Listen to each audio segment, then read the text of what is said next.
Hello, hello.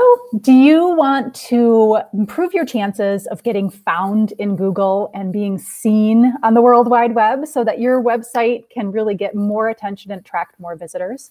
Well, one of the ways to do that is to improve the SEO on your site. So SEO is search engine optimization. And there are a few little tweaks that you can make to improve your overall rankings and your overall chance of being seen when people are searching for you. Now, SEO is a really big topic, and there are people out there that really specialize in this. There is so much that can go into your rankings and how it is that you're found overall. Things like, how often your content is updated on your site, your actual content itself, the words that are on your website pages, making sure those are relevant and specific to what it is that you do and what it is that is on that exact page. Backlinks, things like how your page is optimizing, how fast your page is loading, where, the different keywords that are in all of your things. So there's quite a lot that goes into SEO, and it's something that needs to kind of continually be updated on your site.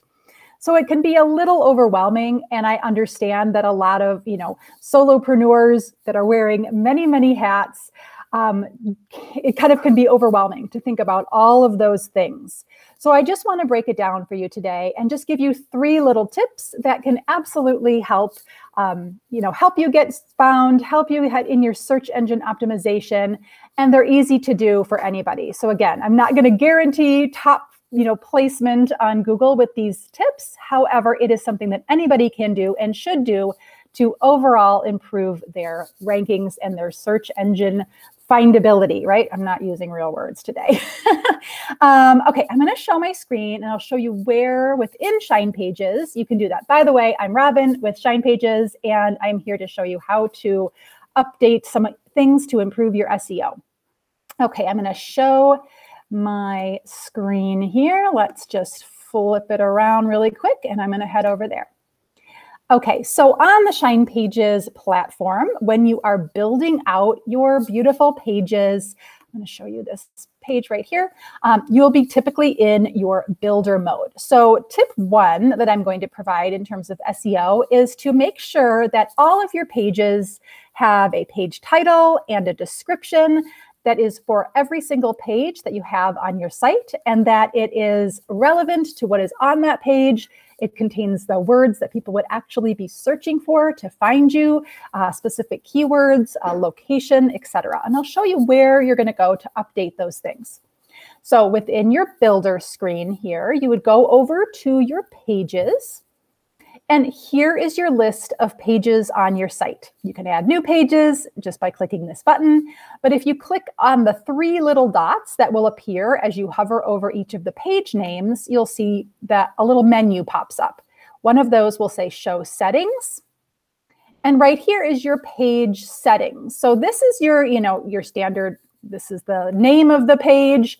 Right here is your page URL. We'll get to that in a second, where it's grouped in the folders on the side, etc., public access, etc. So this is kind of the information that you see in your back office over here on the sidebar. What Google search engines will see is over here. So you're just going to want to click over to where it says SEO info. And this here is where you're going to be able to put in your page title and your meta description for this page. Now, again, this is what Google's going to see. This is what's actually going to be displayed on the search engine results page. So that little title that you see at the top, and then the little blurb that comes underneath, on Google when you're searching for things, this is where it's pulling from. So this is where you want to make sure that this particular page title on your site is, again, relevant to what this page is actually about. Don't have the exact same title for every single page. You do want to mix it up. You want it to describe what's on the page. You want to use language that is catchy, that's going to catch people's attention, that are actually looking for your page. So potentially using phrases or words that your ideal client would be searching for. And you want to have it be a certain length as well. So there's a few things that go into it. I do suggest that you have the actual name of the page somewhere in this title here. And different experts will tell you different things. You can do some Google research on the format for how this should look. But I will let you know. So this is, let's just say this is life coaching for women in Denver Metro or something like that. This is not a great page title. Home, I would also put your name of site dash, or the little line here, life coaching for women in the Denver metro area. Again, this is not great, but I just wanted to show you that, as you can see right here, there's a little yellow line. This line turned green when it had the correct length. So the most ideal length would be in here. If I kept typing, you can see now, oh, it's too long. It turned red. So you want to try to keep your page title as well as your meta description in the green, right? You want to keep it in that kind of ideal length. So you're going to do the same thing with your meta description. Again, think about the page, actually what's on the page itself. So don't be trying to trick the Google algorithm to describe something that's not actually on the page. You're going to have more success if you're matching what the page is actually about with what this little description is. And again, keeping it in that right length with words that your client actually is using, and phrases, keywords that might be relevant to your location or your industry, etc. So again, you're going to type out your meta description here. And this one has longer. You've got more chances to, explain what it is you do. You're going to go through here. And then eventually we'll see here, oh, it turned green. So now we're in a good spot, good length. Again, this clearly is not the right content, but you'll have to determine that for yourself in terms of what keywords are best for you, what is, for your specific industry. But I just wanted to show you where to go to update these things. And again, this is what's going to appear in the link and in the results of a search from Google. So you want to make sure these make sense and they are set for you. You also want to make sure that it has the add to sitemap checked. So this will improve your overall rankings, your indexing of your site. And then also, this kind of gets into one of my other tips, you're going to want to add a share image for each individual page. It only can help, right? There is a way to add a share image for your entire site. But this share image, if you have one for every single page, it tells Google, oh, these pages, more thought and more care has been put into each of these pages, and they are different and they are relevant. Oh, this one has a different image than that one. Okay, I understand what the difference is. So again, you can add this little share image. Now, what this is if you share your link to somebody on social media, you know how sometimes it has the little picture that comes next to the link itself, or a little image will pop up associated with that link that you're sharing on social media. This is where this is pulling from. So again, you want to have an image that represents what's going on this page, potentially an image that's on that page exactly. That would be perfect. So you're just going to, pull from here. I don't know if I have any images. Oh, I do. So again, this one would be, let's see, cancel out of here. Again, you're not going to use these because these aren't actually on the page, but just to show you an example, you would add in an image here and hit save. So that is the basics of your page title and your description. Again, you're going to go through every page on your site. So again, if your site has 5 or 6 pages or more, you're going to want to go through and add those here. So again, for your contact page, show settings, and pop right over into your SEO information, page title, meta description, share image, check the box. Okay, so just go ahead and do that for each of your pages. That's going to help you out. All right, one more thing in that same area. Step number 2 is just make sure that your URL, the actual link that is in the top bar, the navigation bar, is clean and descriptive, and that you have something that is not like the word copy is in there or anything. You want to make sure those are all really nice and clean. So again, you can do this in a few different places. One is on your pages. Same place, show settings. Here is your page URL. So it's going to be yourwebsite.com/home. Easy enough, right? That's simple. You just want to make sure that for each of those pages, the URL in here is clean, descriptive, and short. So you just want to keep that really nice and simple. The reason I'm mentioning this here is because within Shine Pages, it's really easy to duplicate a page and start from that page to kind of create another page. However, I want to show you what happens when you do that. So if I were to go here and let's say I wanted to make a new page, but I just wanted to start with a kind of a template or a format I already liked. So I would just hit duplicate. And now you're going to see I have 2 about pages in here. In my list, I have this one up here, and I have my duplicate about page here. If I were to go into the settings for this page, you can see that now I have this one called about. I probably would change the name of it, right? You're going to change it to whatever your new page is. But it's going to automatically create a URL link for you that is the name-copy. So you just want to make sure that you're going in and you're updating those URLs, not just your page name, not only your SEO information, but also make sure that you're doing an update on your actual URL as well. So that's where you would do this with your pages. I'm also going to show you that you can have a page URL. You can edit your page URL for your blog posts, for the product pages on your site. All of those different pages, you actually can adjust and edit that page, the product URL. So if I go here into my products and I go to my test product, it's going to default to the name of your product as over here on the right-hand side, product page URL. So that's perfect. That's all you need. However, same thing. If it's really long, really descriptive, you might want to, if the name itself, has a lot of information in that name, you might consider editing here your page product URL page so that it is short, concise, and something that describes what's going on in this page without so much detail. So it's just a way to be very descriptive. You have the power to edit your product page URL. And the same thing, if you were to, again, duplicate a product because you want to repeat, you have similar products and it's easy to just clone a product, right? So I'm going to clone a product. I now have 2, but I want to make sure that this new product, the new product here doesn't say test product, with the word copy at the end. You're going to want to make sure that this gets changed to whatever the new name is. So that's somewhere just to remember to do that. Finally, same thing with your blog posts. If you're going to go and duplicate a blog post or add new blog posts by doing that, you're going to want to go into here into your blog,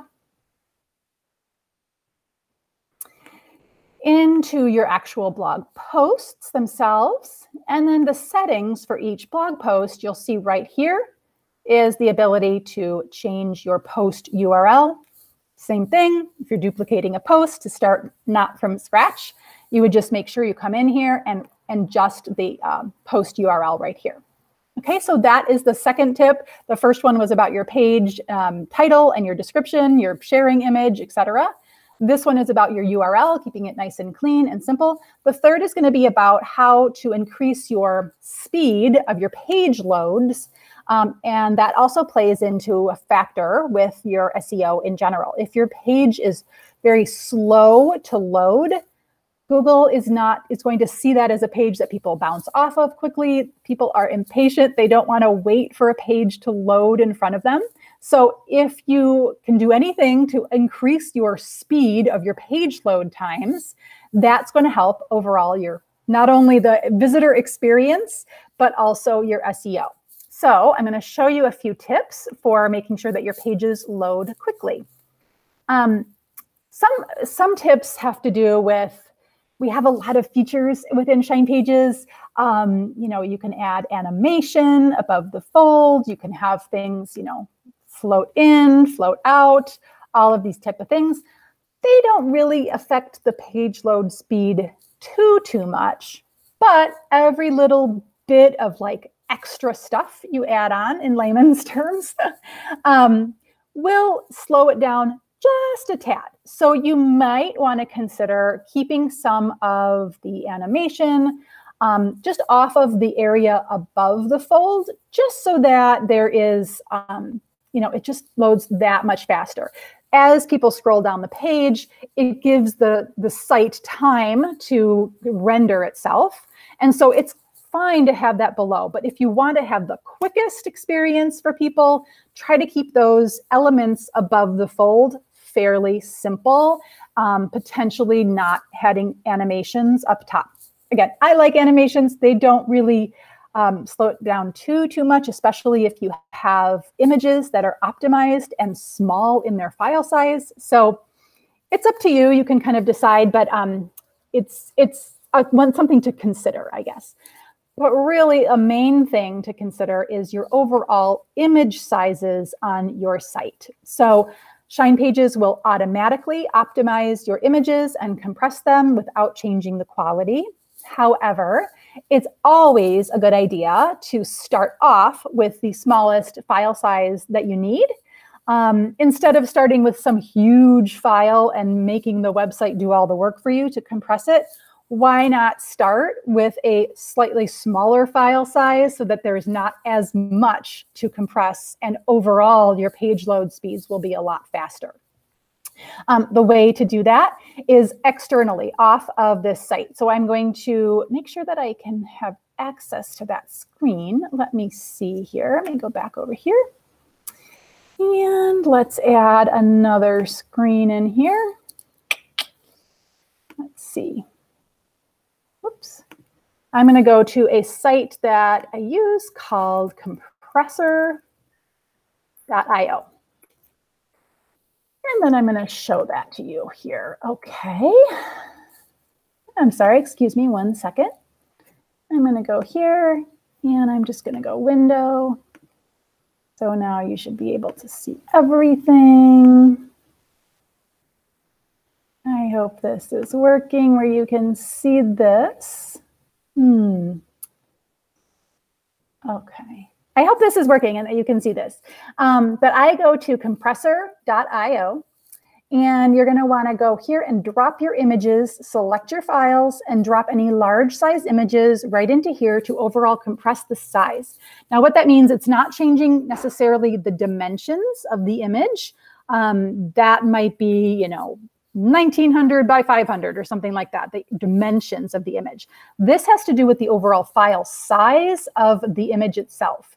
So if I go in here and I just choose, let's see, an image. Let's choose a kind of a bigger one here.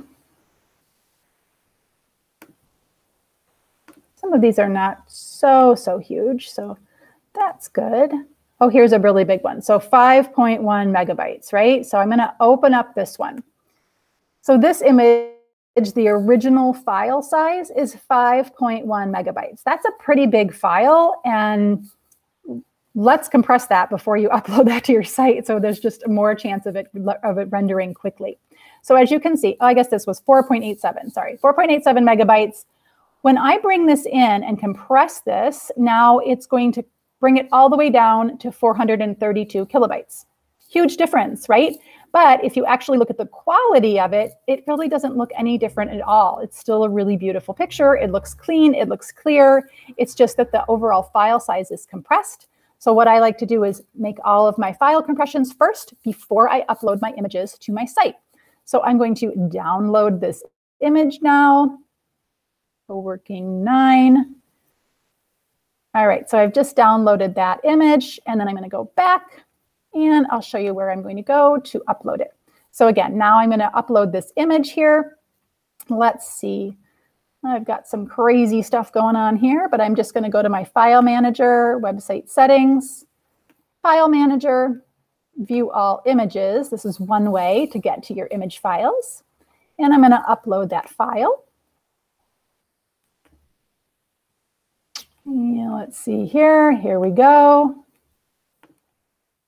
It's uploading it. Much smaller image to upload than we had earlier. I'm going to choose it. And let's see, I'm going to add an image over here. Add in an image right here. Bring this image in.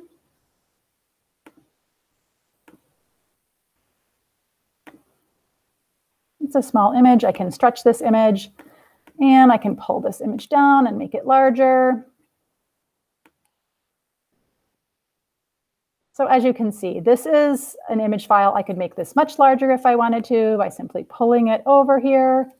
So as you can see, this is still a beautiful picture. It looks clear, it looks clean, it's perfect for using on a website, and it's compressed. So those are the 3 tips. 1, your page title and your description. 2 is going to be your URL. And again, 3 is going to be, let's hide these and come back up here. And 3 is going to be your overall page speed by uploading and optimizing your images so that they are smaller file size. So again, not going to necessarily get you on the first page of Google just by using these tips, but it's a great start. And these are easy things that anybody can do to improve their overall page speed, page loadability, and ability to be found on Google. So I hope this helps. Have a great day, and I can't wait to see you shine online. Thanks.